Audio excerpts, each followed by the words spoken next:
Happy Pride Month to everybody out there in YouTube land. Currently, it is the second day of St. Louis Pride. I'm going to be marching in the parade today with the Locker Room, which is why I'm wearing this fancy shirt. The Locker Room is a trans masculine support group here in St. Louis that meets once a month. My cat's going crazy. We meet once a month at the LGBT Center in St. Louis.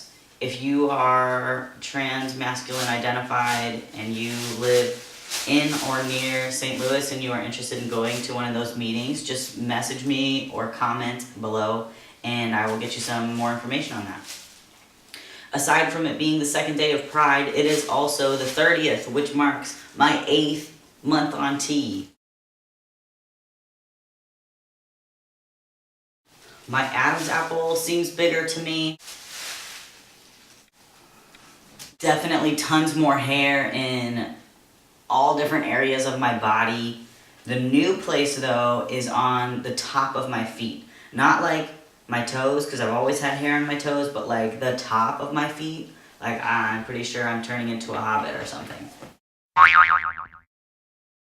Another new thing for me is that I've had little bouts of anger where I'll just feel anger bubbling up inside of me, and it's normally over really stupid stuff. I've still never lashed out at anybody except for my cat, who's driving me nuts. It's never caused me to be extremely irrational with anybody, but it has been very hard to manage, and it's been very annoying.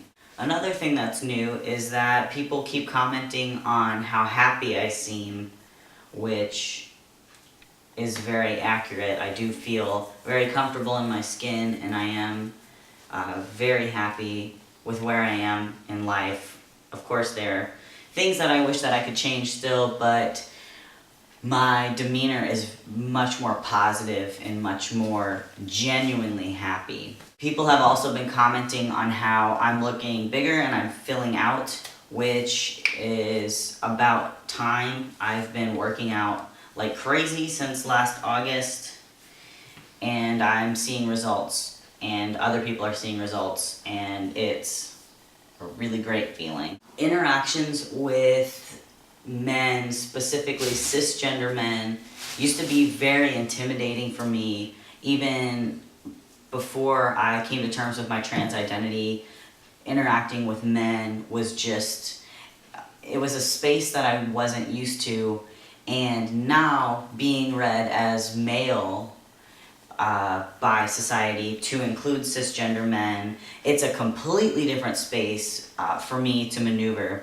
I avoided interactions with cisgender men at all cost pre-T, and then that was when they were reading me as female. So not only are interactions with men very foreign to me, but now being read as male, interacting with men, it's like a whole new space to try to maneuver. And that's been extremely scary for me. But the more that I have interactions with cisgender men, the less scary it is, and it's actually more comfortable. And I think Seth the Magnificent is his YouTube user tag thing.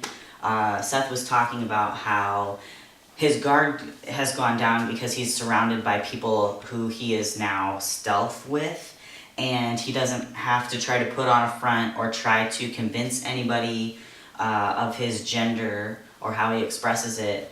He just kind of exists in his body and his personality, and you know, he just kind of is. And I'm realizing that that's how my interactions are now with cisgender men. I just kind of, they read me as male, and it really doesn't matter whether I'm, you know, acting super feminine, whatever that means.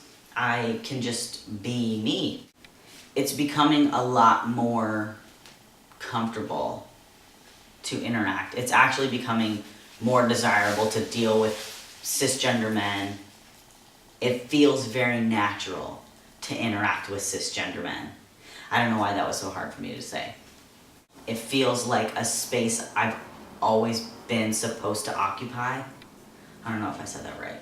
Whatever. So here in America, there have been a lot of really awesome and momentous occurrences, especially in regards to the government,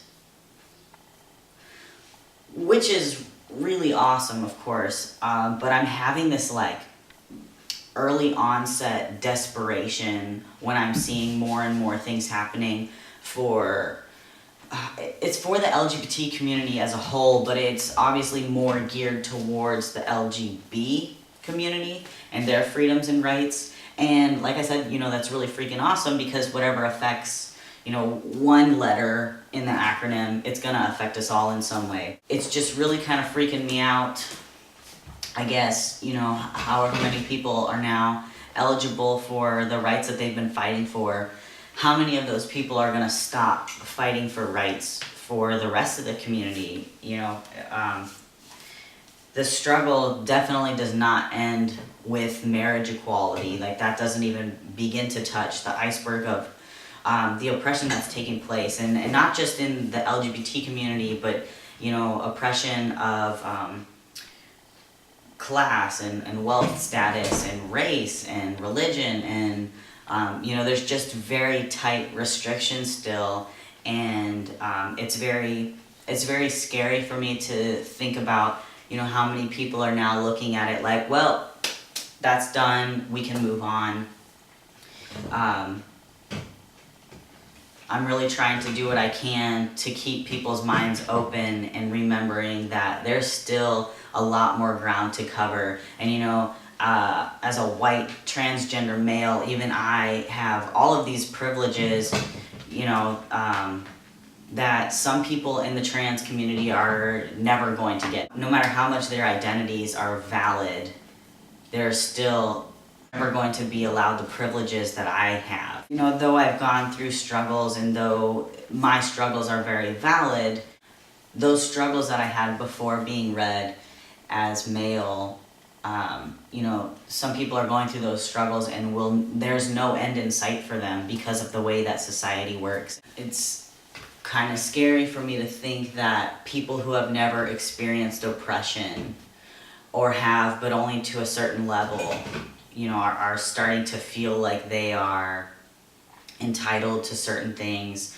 to say certain things, or you know, to talk for certain people, you know, or people that have experienced extreme oppression but have reached a level of privilege.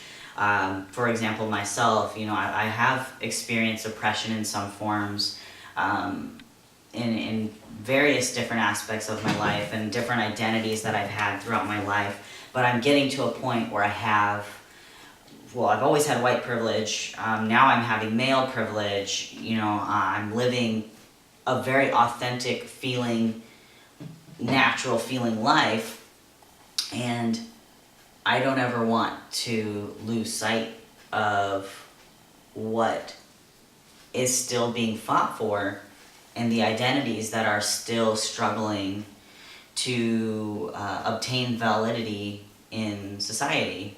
It scares me that people might be writing off their privilege, and I think it happens a lot more than people in the community realize. And I think that might be a lack of education, and nope, I think that's it. I think it's just lack of education. You know, I'm so happy for what's happening in our community, and I'm so happy that we're taking steps towards equality, but at the same time, I never want to lose sight of the end goal. I really just don't want people in my community to forget all that's left to conquer. And I'm definitely, especially this month, feeling that fear that that's what's happening. I don't want that to happen, and that's just something that's been very pressing on my mind lately. 122 days left until surgery. I'm very excited. I'm very, very ready. I don't know if you can have senioritis towards top surgery, but if you can, that's what I'm having right now. I'm just so done waiting, And again, I realized my privileged status that I at least have top surgery in sight. So, you know, but it is still hard to wait, and I can still validate those feelings of it being difficult. I've gotten my pictures taken for Tumblr. I just have not been able to put them up, and I gotta leave for the parade soon. So they're probably not gonna go up till tomorrow, but they'll be up soon. Thank you for watching, and I will see you later.